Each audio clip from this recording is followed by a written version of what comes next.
All right. Good afternoon. If you are in Canada, good evening. If you are in Ghana, good evening to all those who are in Nigeria as well. Then special greetings to all those who find themselves in Côte d'Ivoire, Cameroon, and Togo. Special greetings to all of you. So let me wait and have the first follower online. Then we can kickstart the program. Oh, Fortitude, you're welcome. I can see you, my brother. You're welcome. You're welcome, my brother. You are welcome. Fortitude. I'm also fine. I'm fine, my brother. You're welcome. How is the family too? Is the family doing fine?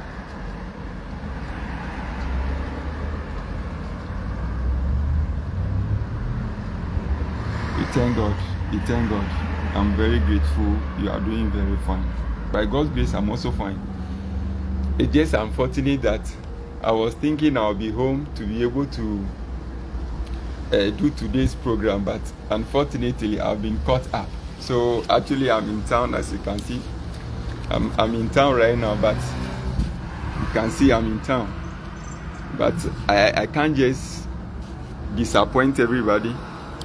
So I've decided to just chalk in one corner and ensure that today's program is successful. So let's wait. Fortitude, you are fine by His grace. We thank God. We thank God. So let's wait briefly and see. Let's wait briefly and see if others will join so that we start the program. I think today's program is supposed not to be more than 30 to 1 hour, maybe maximum 40 minutes. Maximum 40 minutes. So let's see how we'll be able to do it. Let's wait for additional 5 minutes and see if any other person will join so that we can just start the program. I don't want us to waste enough time. The winter is really troubling us over here, so I don't want us to wait enough time. I want us to go through it as soon as possible so that I can quickly run home and get some food to eat. You know, I like food so much. Food is my favorite thing in the world, so I like to go and get some food to eat.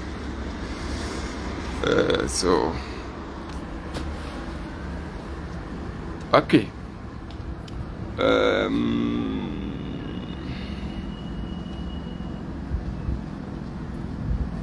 Fortitude, I think we should start. Others will join. When they come, they'll join us. Maybe if they have missed the beginning of the program, I'm sure they'll go back and listen to it whenever they are free. Fortitude, what do you think? Should we start or we should wait for another 2, 3, 4, 5 minutes for others to join? What do you think?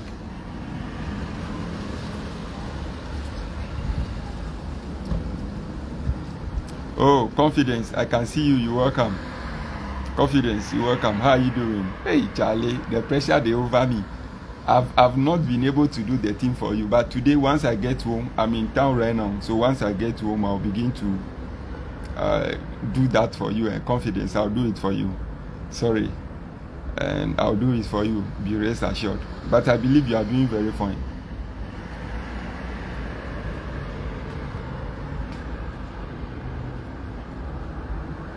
Confidence, let me hear how you are doing. Are you okay? Can you see me clearly? Can you hear loud? Can you also hear clearly what I'm saying? If you can, drop it in the comment section. Let me know that the feed is loud and clear so that we just kickstart the program.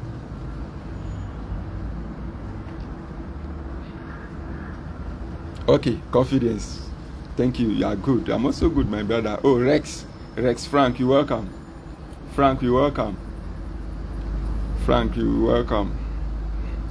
So, as I have already indicated, the time actually beat me. So, I'm unable to be at home before today's program, but I'm in town. I'll do the best that I can to ensure that today's program is successful. So as you can see, I'm in town. So I'm in town, but everything will be all right. I will do the best that I can to ensure that the program is successful. Okay, confidence, you can hear me loud and clear. Good. Now let's start the program. I just have some few information to share with everybody. The first one is that I want to use this opportunity to spread the news of traveling to any developed country, any European country. I want to use the opportunity to spread the news so that our brothers and sisters who aspire to study outside will be able to have access to the information that I'll be sharing, and they'll put it into practice to be able to achieve their dreams. That's the first reason why I'm doing this. That's the first reason. The second reason is that I believe in the spirit of abundance. If you have something which you think is good, as humans, the first thing you need to do is that you need to ensure that you share it with your colleagues, you share it with your family, you share it with your friends, or you share it with anybody who is also in need of the same thing. Based on this fundamental principle of life, that is why I've decided to create this page to share the good news of the gospel to as many as possible. Number three,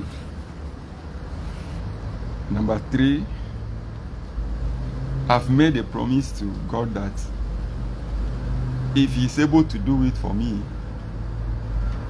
I will ensure that all those who are coming from my type of family, all those who are coming from my background, all those who are coming from my environment, who don't have anybody to assist them to travel out of their country, I'll do the best that I can to assist them.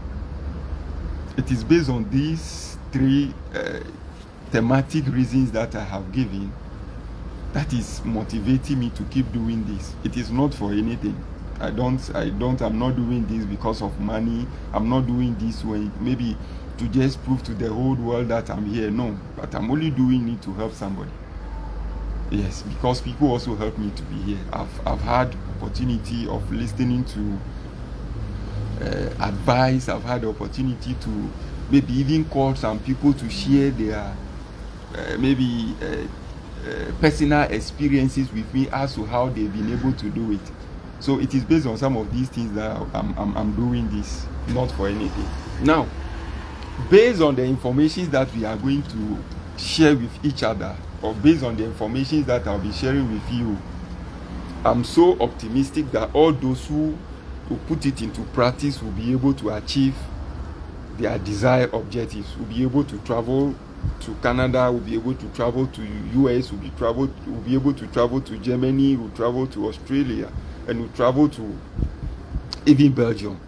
All those who put today's information into work, because I'm going to share authentic informations with you.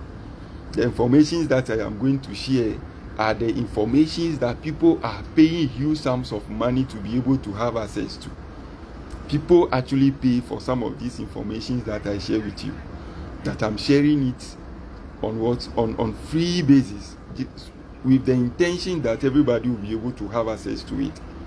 Now, I want to give a word of caution to all those who are listening now, and all those who will listen perhaps in the future. Maybe those who listen to it in the future to be able to put it into practice and travel outside. The first thing I want to say is that if you are somebody who wants to travel outside, don't share the information with everybody, because it is not everybody who smiles at you truly want the best for you. If you are married, share the information with only your wife, if you know that your wife is somebody who will inspire you to achieve that particular aim. If you have a very good friend, share it with that particular good friend, so that he or she will keep motivating you to pursue that dream. You are sharing it with that particular friend because this journey can really be frustrating, so that when you are frustrated, a point in time, that particular friend will be somebody who will keep inspiring you never to give up. If you want to travel outside, don't share the information with your co-workers. Don't share that information with anybody at your workplace, especially if you are a teacher like me, because based on my experiences as a teacher in Ghana for 10 good years, I can confidently tell you that teachers have some form of hatred or jealousy in them. I'm telling you for a fact. This is a fact. It's a personal experience. So if you want to travel outside, don't tell anybody at your workplace. If you don't know, there are people at your workplace who are seeing you to be a failure. There are people at your workplace who think that is the end for you. So don't tell them that you want to travel. Don't tell them that you are trying to pursue any new dimension of your life. You are trying to pursue anything that will help you to be able to move to the next form of life. Don't tell them anything, because this journey, as I have already indicated, can be very, very frustrating. Allow them to think that you are good for nothing. Allow them to see you as somebody who is a failure. Allow them to see you as somebody who can never accomplish anything better in life. Allow them to think like that. If you don't know, I'm sharing my personal experiences with you. Allow them to keep thinking that way. Don't share. Have a friend. Just have a friend. If that friend works with you at the same workplace, hallelujah, share it with him or her. Also have a friend. Back in Ghana, I have a friend who was on the same compound with me. His name is Otis. If you are watching this video, Charlie, I salute you. You've been somebody that I fell on so many occasions. There were times that things were so difficult for me. Things were so challenging. But you were there for me. Let's kickstart today's program. Today we want to talk about how to study in Canada as a graduate, postgraduate, and how you will be able to maybe have access to entrance scholarship. That is what we want to discuss about. Now, the first thing that I want us to talk about today, there are so many things that we'll be discussing, but I think I want us to first address some 4 key things. Then we discuss additional 3 things. The first 4 things we are going to discuss are actually very important in securing admission. The first 4 things will actually help you to secure admission. Then the last 3 things we are going to discuss are things that can easily assist you to even get a scholarship. So we are just going to discuss some 8 things and we end today's video. Good. The first thing I want us to discuss today, I have some notes here. I'm not at home, but I have some notes here, so we'll be going through the notes and then see. Hey, Charlie, the weather, confidence, the weather is not easy. The weather be serious. Good. If you are somebody who wants to study in Canada for your graduate or postgraduate studies, the first thing you need to ask yourself is, what do you want to study? What do you want to study? And what level do you want to study for? Now, if you have asked yourself this question, what you want to study and the level at which you want to study at, the first thing that should come into your mind is, what is your highest academic qualification? What is your highest academic qualification? Or what are you doing currently professionally? Ask yourself, what am I doing professionally currently?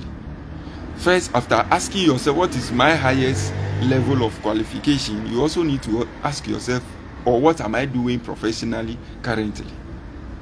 These two things should guide you to be able to know the level at which you want to study, or the program for which you'll be applying to.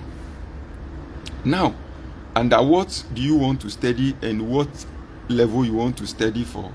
Another thing that you need to consider is,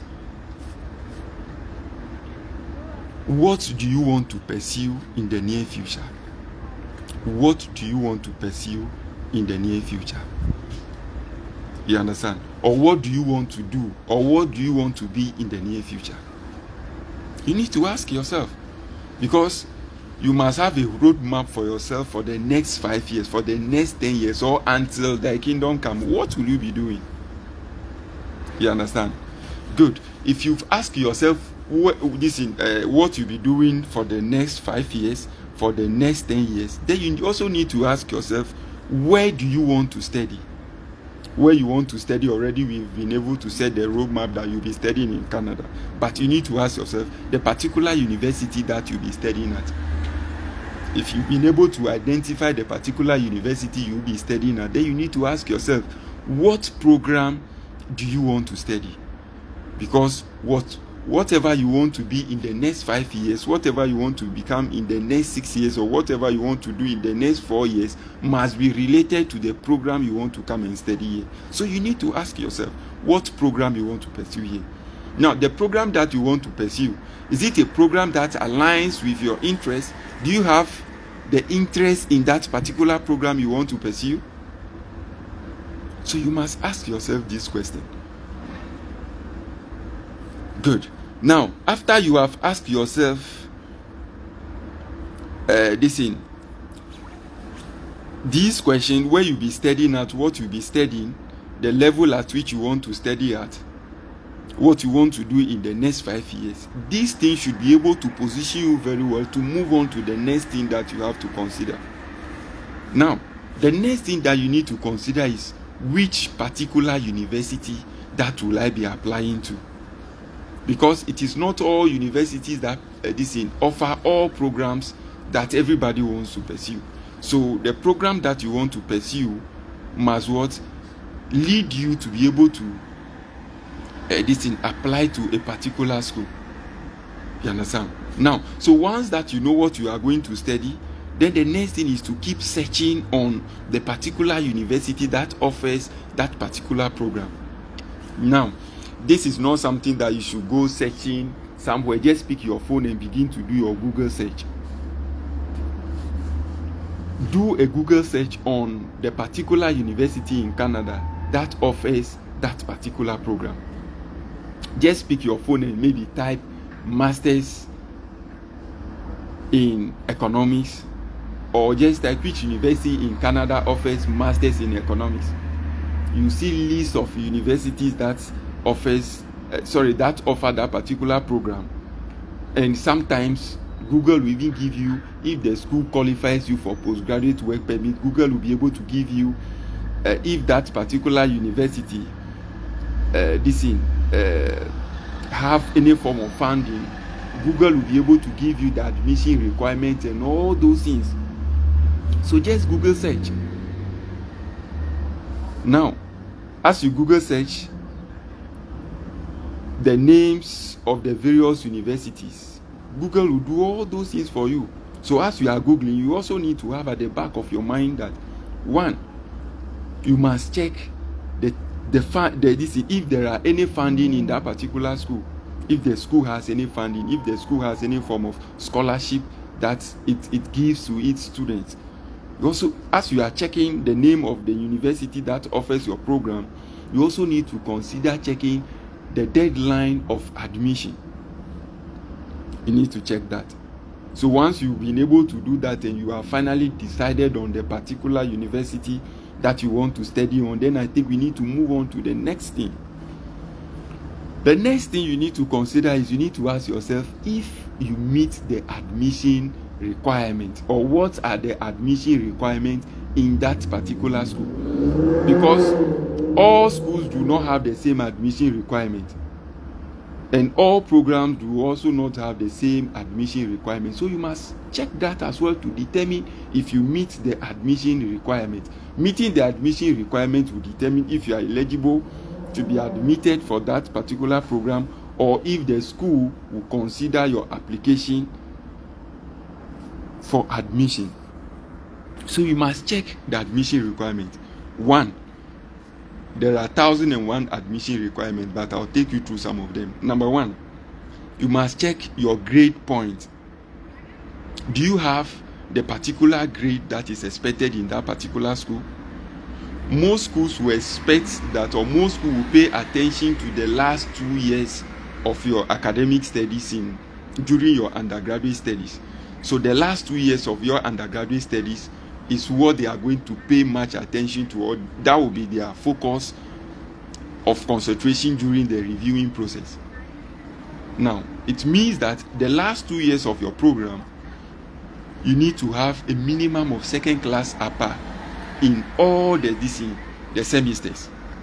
So they will tell you that you need to have between 70 to 75% of your CGPA. So you need to do that. You need to check and ensure that you meet it. Understand? Number two, you also need to check and be sure. You need to check and be sure that if the duration of your program during your undergraduate studies matches with what that particular university wants, or if the duration of your undergraduate program matches with what the program that you want to pursue. This thing is very critical, it's very key, because the admission committee will pay attention to it. Are you somebody whose degree was just a 2-year degree? Are you somebody whose degree was just a 3-year degree? Are you somebody whose degree was a 4-year degree? These are things that you need to have at the back of your mind as you check the eligibility of that particular school or that particular program you want to apply to.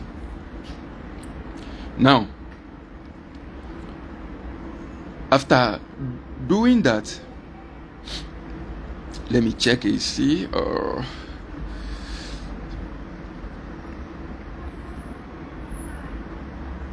Good.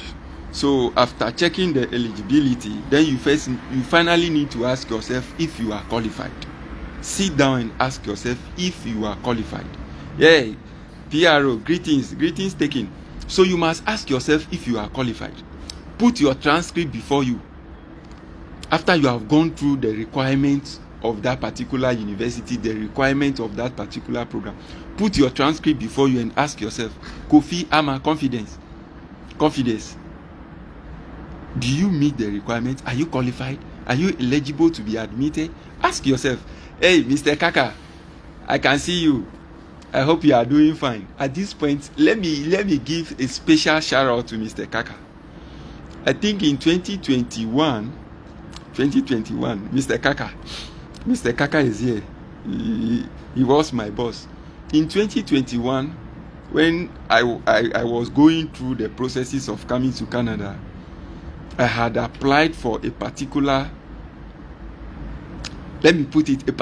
document.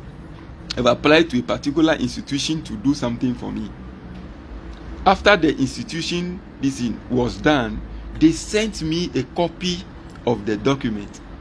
And by that time, I used my wife's school postal address. So Mr. Kaka went for the document at post office.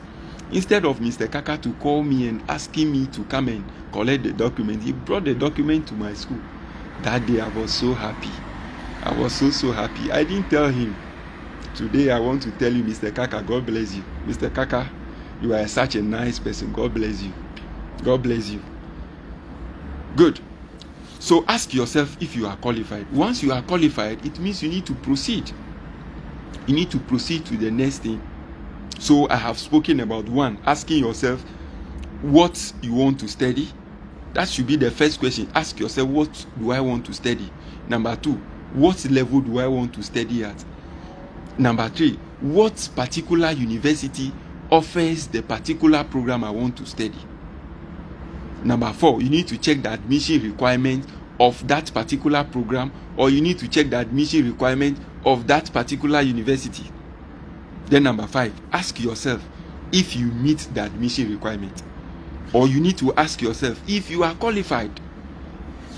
You must be sincere to yourself. Don't do try and luck here, because graduate and postgraduate admissions are highly competitive.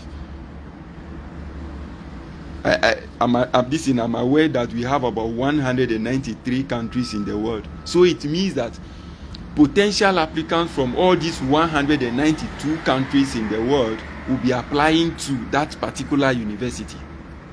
So you need to be sure that you meet the admission requirements of that particular school to apply. Don't just go and waste your 140 Canadian dollars. That would be about 1,500 or 1,400. That is a huge sum of money. So don't waste it. So be sure that you meet the admission requirement. Now, after you have done that, there are certain things you also need to pay attention to. There are certain things that I want to draw your attention to, that those things are equally important, that you must pay attention to them. Good. In the admission requirement, they will expect you to send your transcript to the school, or they will expect you to put your transcript together. They will expect you to pay the application fee of 130 or 140 Canadian dollars. They will expect you to apply within a certain time frame. As of today, they have already opened application for fall 2024 program. So all applicants, everybody who is watching me, everybody who will come and watch me later on, all those who want to study in Canada, all those who want to study in Canada next year in September 2024, they have already opened the application portal. As of today, the portals are open. Some of the programs will end their application by December. Some will end it in February. Some will even end it in March. So you must know the deadline for application. Good. Aside this, I want to draw your attention to one of the critical things that forms the basis of your acceptance. That is your letter of intent. Your letter of intent. In some schools, they will refer to it as your letter of motivation. Some schools will refer to it as your statement of purpose. So as the name sounds, this simply means that you need to just write an overview of what is motivating you to study in that particular school, or what is motivating you to study that particular program, or what sort of inspiration do you have to pursue that program towards your future goals. So you must put this on paper, depending on the program and depending on the school you are going to apply to. Now, let me give you an overview of that. Now, the letter of intent or the letter of motivation is simply a way of selling yourself to the school. It's simply a way of describing your academic qualification, describing your professional experiences to the admission committee. So you must tell the admission committee everything about yourself. Your potentials are equally important. Now, confidence, I know you. Even though I am saying that you are going to sell yourself to the admission committee, doesn't mean that the names of your girlfriends should also be included in the letter of intent. Confidence, this is for you. That you are selling yourself, but the names of your girlfriends are not needed. Now, let's see what the letter of intent contains. 1, you are selling yourself. The first way or the first point you need to consider is, why are you applying for that particular program? Maybe you want to study masters in economics. Why do you want to study masters in economics? Why? What is the motivation behind your desire to study that particular program?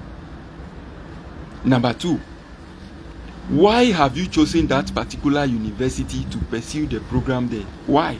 The particular university you are applying to. Why have you chosen that particular university? So after telling them of why you have chosen that particular program. You need to tell them why you have chosen that particular university. You understand? Now, you also need to tell them about your skills, or you need to tell them about your experiences. So, what skills do you have, or what experiences do you have upon which you are coming to study that particular program? So, you need to tell them about your skills. Do you have researching skills? You understand? Do you have a skill in teaching? Do you have experiences in researching, or do you have experiences in reviewing academic documents? So these things must be what you must put this in on paper. You understand? Now, so the skills that you are putting on paper, the experiences that you are putting on paper, how will these experiences help you to be able to study that particular program and be able to graduate? For example, I know Mr. Kaka is a head teacher. Mr. Kaka is a head teacher. So if Mr. Kaka is maybe intends to apply for Masters in Educational Leadership in University of Saskatchewan in Canada, Mr. Kaka wants to apply for Masters in Educational Leadership at the University of Saskatchewan. So if he's writing his letter of intent, he's writing his letter of motivation, Mr. Kaka will be saying that he's a head teacher who has a 5 years experience. He's a head teacher who supervises staff in his school. He's a head teacher who ensures that this is what the teachers in his school are teaching matches with what the curriculum of the Ghana Education Service. Have you seen that? So Mr. Kaka should be able to tell us the experiences that he had, the supervisory skills that he has. How will these skills help him to be able to excel in the school excel in the program that he intends to come and study here? He should be able to explain to the admission committee, because your skills and your experiences should help you in a way to be able to excel in the program. So you should be able to put that on paper, in your letter of motivation, in your statement of purpose, in your letter of intent. Good. Now, in your letter of intent, you also need to tell the reviewing committee, the admission committee, your future goals. I have spoken about your future goals at the beginning of this video. So you need to tell them of your future goals. So Mr. Kaka should be able to tell them that in the near future, I want to work with what? National Inspectorate Board. I learned it is now called something. They have changed the name. So he should be able to tell them that he wants to work with what? The National Inspectorate Board of the Ghana Education Service. Or he wants to work with what? Or he wants to work in Ghana Education Service as the Chief Inspector of Schools. He should be able to tell them. So you must tell them of your future goals. So if you are somebody who wants to be a professor of English, a professor in mathematics, a professor in education, you should be able to tell them that these are my future aspirations. It is very key. They need to know why you are coming to pursue the program. You understand? Good. So if you are telling them of your future aspirations, then finally you need to tell them how this program you are coming to study will prepare you to be able to take up that responsibility. Because I have already stated some time ago that in Canada, all the university and all their curriculum is structured to solve problems in our society. So what all the universities are teaching today is based on what? Things that are happening today. It is not based on something that has already happened. No, it is based on what will happen today and what will happen tomorrow. So you should be able to tell them how this program will help you. Now, so your letter of intent forms a critical aspect in your success or in your failure in getting that admission. Now, another thing that I want you to pay attention to is that you'll be adding your resume, you'll be adding your CV to the documents that you are going to submit. Now, I want to draw your attention to this fact that your CV for employment is different from your CV for admission. So we are talking about your CV for admission. In your letter of intent, Mr. Kaka would have said that I am the head teacher of this particular school. I am good at supervising staff. I am good at preparing this in pay voucher. I am good at distributing resources in the school. I am good at this in admission. I am good at administrative rules. Your CV is something that is going to prove this thing to the admission committee. So on your CV, you should be able to, one, talk about what your academic abilities, or you talk about your academic achievements. I have attended Akachi College of Education where I studied mathematics and technical. From there, you were posted to a particular school. So your CV should have that you have worked in this particular school. Your CV should also spell out that after you were teaching in this particular school, you have moved and upgrade yourself at what University of Cape Coast, where you have studied program A and program B. We are still talking about what academic achievement. Now, this is a CV for what? An admission. So, as you are talking about your academic achievements, in Akachi College of Education, I have studied program A. Your CGPA should be in the CV. Show them your CGPA. Maybe your CGPA is 3.2, 3.1. Your CGPA should be in the what? In the CV. The programs that you have studied should be in the CV. You understand? Now, your CV should also spell out what? Your professional experiences, the various positions that you have held, the various roles that, or the various positions, or the various positions, or the various skills that you are having. So in terms of position, from Akachi College of Education, I was posted to a particular village called Have Hajidekope. In that school, I was what? The project officer. So you need to tell them that you were a project officer. You understand? So we are talking about our professional experiences. So, or in your particular school, confidence in your particular school, maybe you are responsible for discipline, ensuring discipline in your school, or in your current school, you are responsible for what? Keeping sanitation in the school. So your professional experiences should be seen. Good. Now, the next thing you also need to consider on your CV is if you have carried out any research work. In all our colleges, we have done researching when we were in that program. So if you have that particular research topic that you have covered, should be seen on your CV. I could remember in college, my project work was on misuse of instructional time. So I have spoken about how we misuse instructional times in our school. So your CV should have that research topic. At the university, the research topic that you have carried out should also be on the CV. Now, if you have authored any book, should also be seen on the CV. Why are you doing this? You are telling the admission committee that I am good at researching, because master's programs are two. We have, unlike in Ghana where we have MEd, MPhil, here we have course-based and thesis-based. You understand? So your researching is your graduate studies is purposely going to be on research. So you need to tell them that you are good at researching. So give them the various researches that you have conducted. Then you need to give them the names or the titles of any book that you have written. Maybe Confidence has written a book on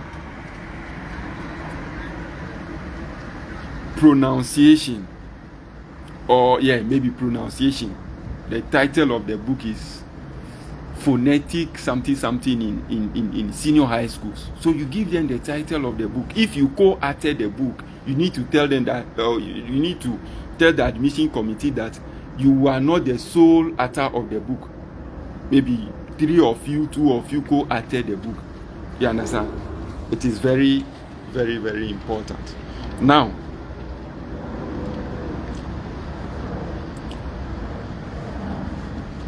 another thing you must also have at the back of your mind that the style of your CV is very important. The style of your CV. The style of our CV in Ghana is different from the style of our CV over here. So you need to know the style of CV that you have to use. That is your responsibility to know that. On some of the university portals, they sometimes specify the type of CV that they expect you to present to them, or the type of resume that they expect you to present to them. So it's very, very important. Good. Now let's talk about another thing. Another key thing that you need to consider during the admission process is letter of recommendation. Letter. Miato mi po mama nye ibayera. Mi po mama mara vuvole woko. So you need to consider a letter of recommendation. Letter of recommendation is simply somebody who knows you, maybe your former teacher, your former lecturer who knows you, who knows your academic abilities, who knows or somebody you have worked with, who knows your professional abilities, will be your referee in terms of sending an information on your behalf to the university, emphasizing all that you have stated in your letter of intent and all that you have stated on your CV to the admission committee that you are capable of pursuing that program successfully. Now, some of the schools will state categorically that they want 3 letters of reference. So it means that you need to present 3 referees to them. Some of the universities will also tell you that they need only 2 referees, depending on the school you are applying to. Now, let's see what are some of the things that are needed on this. Now, your referee should be somebody who knows you. That should be the first thing. Your referee should be somebody who knows you, somebody you've worked with, or somebody who perhaps taught you. So the person should be able to give recommendation on what your academic performance. So if your teacher or your lecturer is going to be your referee, then it means that your teacher should be able to tell the admission committee that when I was teaching this particular student, he is actually good. He performs so well. If the referee is your boss at your workplace, maybe as Regina is saying me, Mr. Kaka is your head teacher. So if you are giving Mr. Kaka's name out as your referee, Mr. Kaka should be able to tell that when Regina was working or is working or was working under me, Regina works exceptionally, or Regina is able to perform her duties according to expectation, or Regina is able to meet the timeline given to her to perform her responsibilities. You understand? Now, let's now consider the thematic areas. So I have already stated that your referee should be somebody who knows you, somebody who will be able to give information about your academic abilities. That is number 1. Your referee should be somebody who will affirm your potential to excel when admitted to that particular program.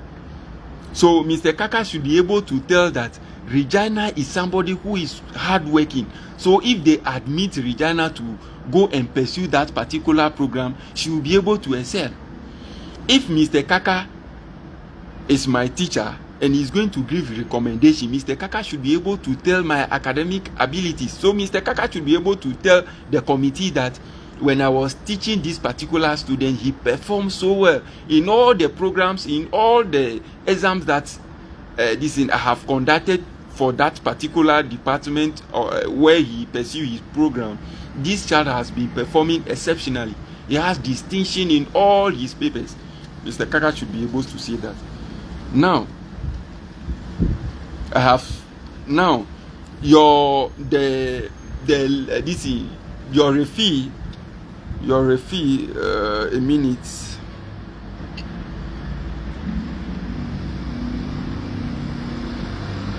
Your referee should be able to speak on your competencies. Your referee should be able to what? Speak on your competencies. So your referee should be able to tell the admission committee that even though you are climbing your academic ladder, he believes that you'll be able to excel in that program based on what you have done when he was teaching you. You understand? Now, it is unfortunate that the recommendation that your referee will be giving, you will not have access to it. That is why I have stated categorically that you must know your referee. Your referee shouldn't be your secret enemy. If your referee is your secret enemy, it means that he's going to give a bad recommendation about you.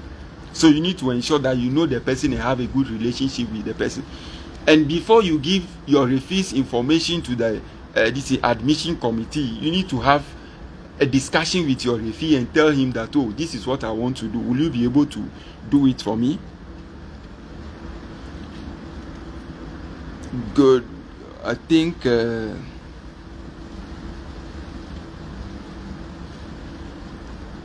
that will do.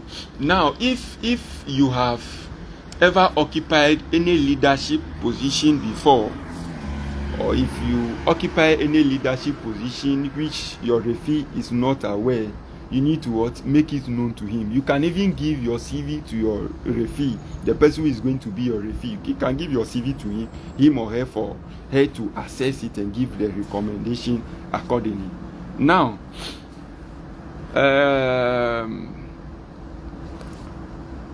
they expect certain information on the referee. One, you give his or her department. So if your referee works in a particular school, or if your referee is a lecturer in a particular school, it means that they do expect information on the school he teaches or the school he works at. If your referee doesn't work in maybe the academic institution, he works in other areas, you need to give information on that regard. Then you need to give you must ask your referee to give his email address to you, because the university will send a link to your referee through his email. So you need to get his email. Now, in most institutions in Ghana, even in our universities in Ghana, all these lecturers, they have university generated email, but most of them will not be willing to give it to you. But it is so important. If your referee is able to give you that, it gives you much information. Now, in some of the universities, you need to seek the approval of what your potential supervisor. Seeking approval of a potential supervisor means that you are going to study a research-based program. You are going to study a research-based program. So you need a faculty member, you need a lecturer in that faculty who will be your supervisor, who will supervise your thesis work, just like the way in our training colleges or in our universities we have supervisors. You need a supervisor to supervise your thesis work. Now, in trying to identify who becomes your supervisor, one, you need to first consider the program you are going to study, the research topic that you are going to carry out. The university will give the faculty members the potential supervisors for the various faculty on their website. When you are going through the admission requirements, their names will be there, their email addresses will be there, their areas of expertise will be there. So it is your responsibility to ensure that you check their areas of expertise to be sure that it aligns with what you want to do in that particular school. So you must check that. It is your responsibility. If I am a potential supervisor in University A, and Confidence wants me to be his supervisor, Confidence should be able to know my areas of expertise. Maybe my area may be mathematics, and under mathematics, my area will be only algebra. So if Confidence wants to study algebra, then it means that I am a potential supervisor whose areas of expertise matches with what he wants to come and pursue. So you need to know that. So some of the universities will expect that you should be able to get your supervisor before you apply to that particular program. But some of the universities will tell you that, no, my son or my daughter, don't worry, just apply to the program. Once we have admitted you, we will check your area of research and just align you and just ask a particular faculty member to be your supervisor. You see how it sounds so nice? Some of the universities don't want to stress you at all. But some of the universities will just give you the names of all the faculty members and expect you, that potential student, to just send them emails. So the email that you need to send to those supervisors are called cold email, COLD, cold email. So you need to contact them. See, I can assure you that you can send 2,000 emails to all these potential supervisors. They will not mind you. You can send emails to all of them. They will not mind you. But you can send an email today and you receive a feedback from them today. I have done that before. One day I was there and I sent an email to a particular supervisor. Less than 3 hours he replied my email. I was so happy. But sometimes you can send it to so many of them, they won't mind you. Now, I want to take you through how you can send this email to these supervisors. Now, first you need to briefly explain or describe yourself. You must describe yourself to them. That is the first thing you need to do. See, I have my email on this platform. Some people who wants to just contact me, they'll just tell me, hi, I have bachelor's this in so and so. I want to come and study in Canada. Can you help me? Look at this. I don't even know you. So if I don't know you and you are contacting me, you should have a better way of us contacting me. At least your introductory message should be appealing. It should be something that will entice me to even read your message. At least let me know you. Hi, I am Kofi Mensah. Hey. Hi, I am Kofi Mensah. I stay at this place. This is my background. I have this academic qualification. I want to study here. Please, what sort of advice do you have for me? People don't even know this. This is simple communication rule. People don't know it. So you must first describe yourself to what? The supervisor. Then secondly, you should be able to tell the supervisor why you are sending him that email. You should tell him why you are sending the email to him. So I want to request of you to be my supervisor to study so and so. So tell him that you are sending the email because you want him to be what? Your supervisor. You understand?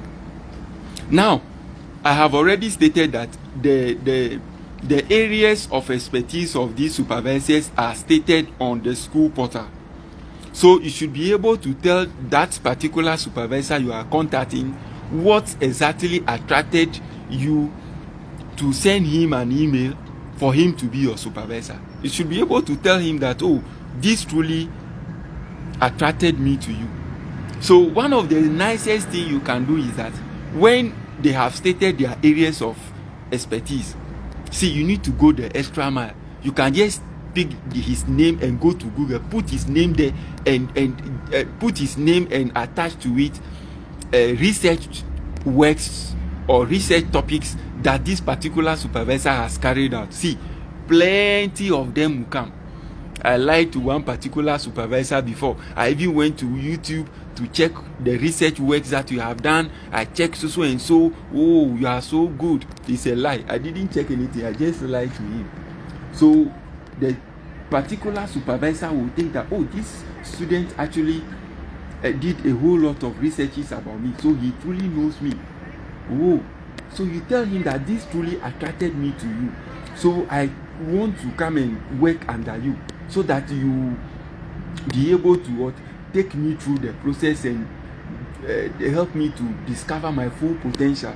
Tell him what exactly attracted this in you to him. You understand? Good.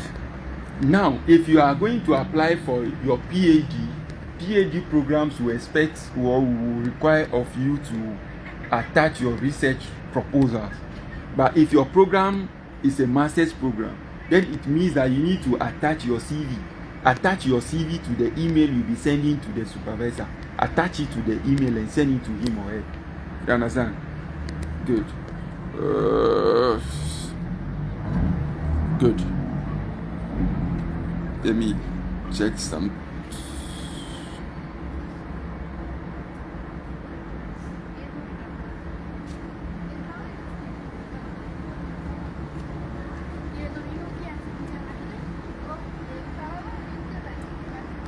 Good. So you attach your CV to the email and send it to what? That particular supervisor. It's very, very, very important.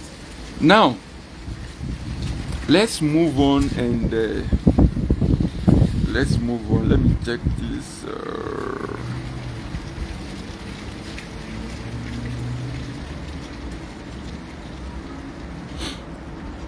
Good. So basically, those are certain things that we need to do. Now, let me talk about the second aspect of our today's program. You all realize that I have included getting a scholarship. Now, scholarships are divided into two types. One, we call it an entrance scholarship. Entrance scholarship simply means that once you apply to that particular program, if you are admitted, the admission committee will consider you for a scholarship. That is called an entrance scholarship. So mostly, these forms of scholarship, you don't have to apply for it separately, apart from what the admission application that you are going to do. You understand? Good. Now, in some of the schools, they will tell you to apply for this scholarship separately from this. Now, so in schools that they will give you an entrance scholarship, it means that they are going to consider only two things: the documents that you are submitting and what your professional experiences as well as your academic qualifications. So these are the two things that they are going to consider to give you an entrance scholarship. That is why I have taken you through how to write the letter of intent, the statement of purpose, how to things that you need to add in your CV, and what your referees are supposed to also do, because these are the only things that the admission committee will look at to be able to give you your scholarship. So I want to finally take you through names of universities in Canada that can easily give you entrance scholarship. Just names of universities that can give you entrance scholarship, and these universities can actually give you huge sums of money. I mean huge sums of money. So once you have a second class upper, you have a first class, I can guarantee you that once you are admitted in any of these schools, they will give you a scholarship. Either they give you a full scholarship or they give you a partial scholarship. So full scholarship simply means that they will pay your tuition, they will give you monthly stipend. Partial scholarship simply means that they will only pay your tuition and you have to look for money for your living expenses. Now, the names of the various universities I'm going to mention, it is your duty to ensure that you meet the admission requirement in these schools. It is your duty to check the admission requirement in these schools to determine, one, if you need to contact a potential supervisor before you apply, or you just need to go ahead and apply. I also want to state categorically that I am not an agent for any of these schools. I also want to state that the information I'm going to put out there, they are based on the researches that I have done. These informations were not given to me by any school authority, so it is your responsibility to cross-check them. Now, I have also stated that graduate and postgraduate admissions are highly competitive, so you must check the school, know their admission, their acceptance rate before you apply to them, because some of these schools, they are getting admission is serious over here. The first school that I want to talk about is University of Toronto. University of Toronto. This is the best university in Canada right now. It's the best university. It's the best university.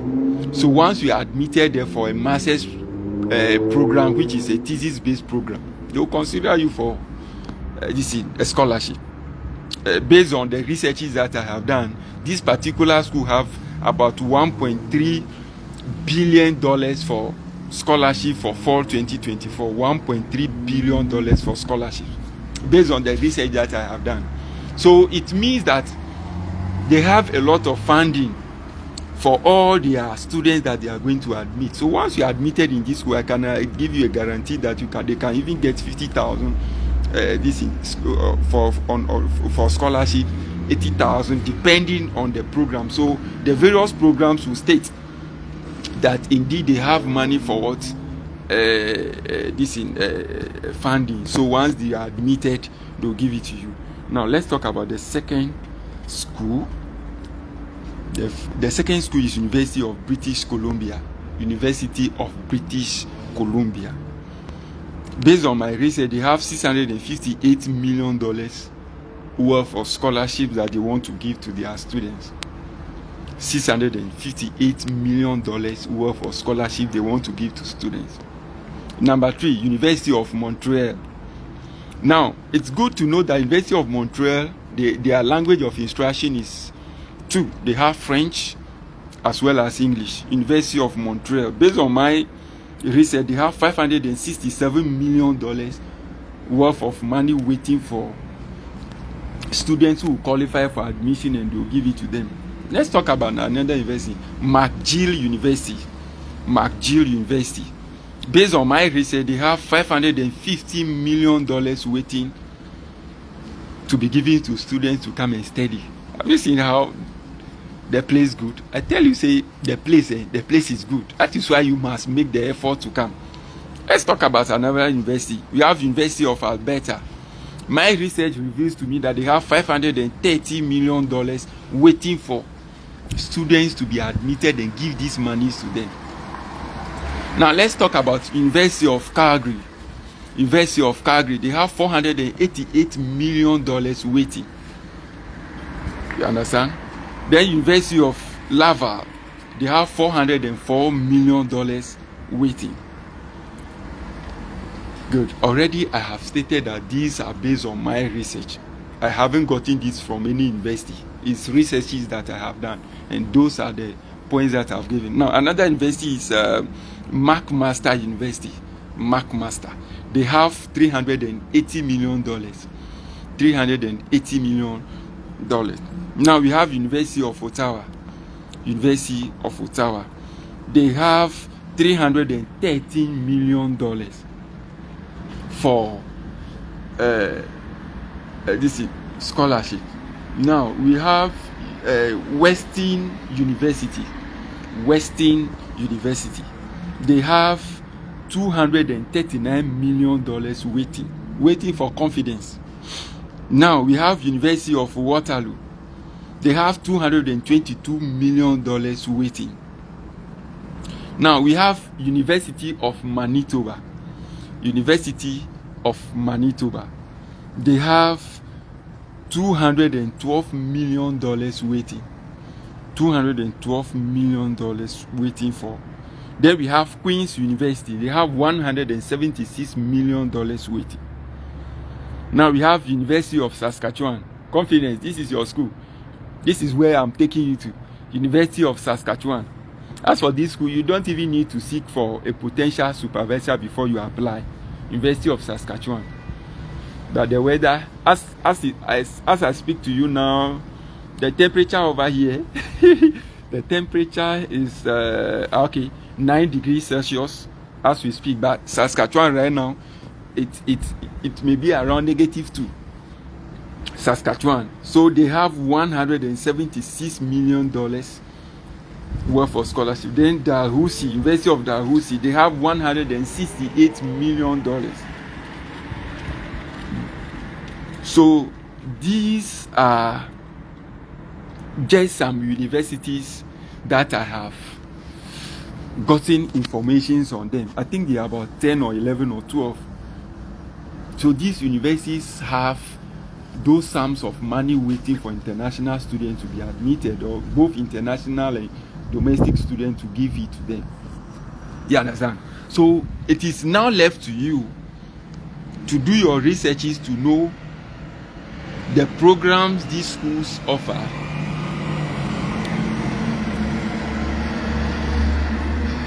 The program these schools offer, and if the program you want to pursue is in any of these schools. You understand? If the program you are going to pursue is in any of these schools. As I have already indicated, I'm in town. See, I'm on the campus of one of the universities. I have mentioned the name. I've mentioned the name of this university. You see, this is a university campus. I've mentioned the name of this university. So it is now left to you to do your researches and know the programs these schools offer, and if what you want to do aligns with any of them, and go through. Now, I want to end this live feed by telling you that if you are somebody who has a lower grade, you have maybe a second class lower, and you want to come and pursue your master's program, one of the key things you can do is that even if the school didn't say that you should get a potential supervisor before you apply, try and get a supervisor in that particular school. Send message to the potential supervisors on the school portal. Send message to any of them and tell them that I want to apply to this particular program and I want you to be my supervisor. If the particular supervisor agrees, even though you are having a low grade, it means that that particular supervisor will have a word to the admission committee to consider you. Me come here to you over here. Menuvi te fait pomi le filles. Kabube. So it means that particular supervisor will have a word to the admission committee to ensure that they consider you for admission. So he will do the best that he can to ensure that you are admitted. So if you have a low grade, this is what you have to do. Now, if you also have a low grade, some of the programs will require that you write some special tests. Maybe you are coming to study economics, you want to study accounting, you want to study finance. Some of these programs will expect you to have GRE or GMAT. You understand? Even if they waive the GMAT for your program, but because you are having a lower grade, you can decide to take some of these tests. Once you have a higher mark, it will give the admission committee that this is what a good student, so let's admit him. You understand? So that is it. It's very important. So that is all I have for you. Enjoy the rest of the day. But I'm going to take train and go home. I'm going to take train. So let's walk so that you have the feel of this campus. You see? Have a feel. Let me take you on a tour. Confidence. Let me take you on a tour. You see, the campus they big rough. My people, make you come. Make you come. Confidence. Confidence. When I get home, I'll call you. I'm in town right now. So when I get home, I'll definitely call you, okay?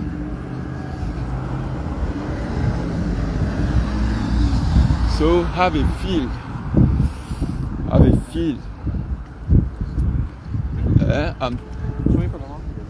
I think today I'm taking you on a tour.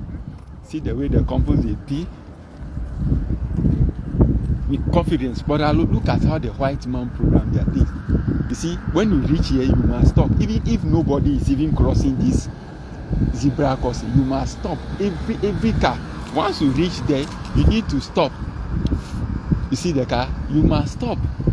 Even if nobody is crossing you, you must stop and wait small before you pass. Have you seen the way they program their things here? Look at this car. Look at this car. You see the car coming? You must stop. Nobody is crossing. But it's a law. You must stop. Have you seen it? You must stop for some seconds before you move. You dare not to. Everybody, when you reach there, you must stop. You can't just cross. Even if nobody is crossing, you must stop. You see that thing? So you see, this is the train station on this particular school compound. So I'm going to take the train. You see, students are here. I'm going to take the train and move. Yeah, you call it. You call me.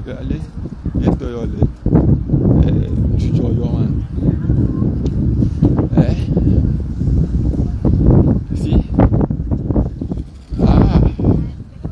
The weather is serious. So let me first check. Let me check and see if I have my card over here. Last time I have spoken about some of the things that you need to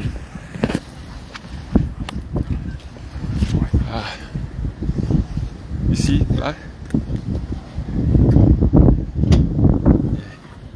so you see, this is the subway. Subways are the train stations.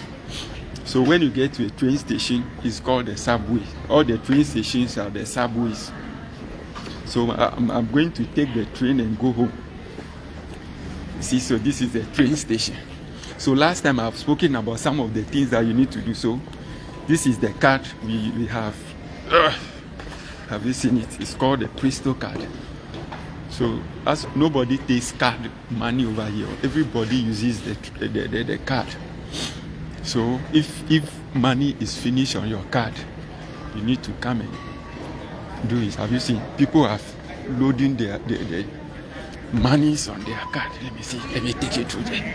Have you seen these are the cards? Have you seen? I remember when they see that? Okay, Charlie, I'm going. So when you reach here, have you seen? When you reach here, you need to pay. This is where we pay at. So you just put your card here. Have you seen? When you pay, it opens it for you. It's open. So I'm going to the northbound. So I'm going to the northbound. So I'm at the train station.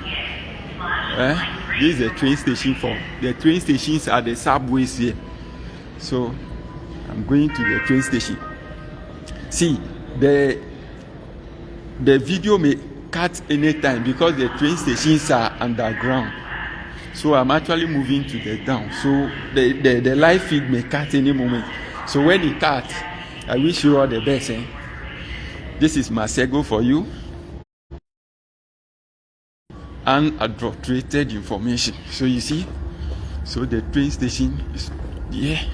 So we have the southbound. So the southbound is here, and this is the northbound. I'm going to the north.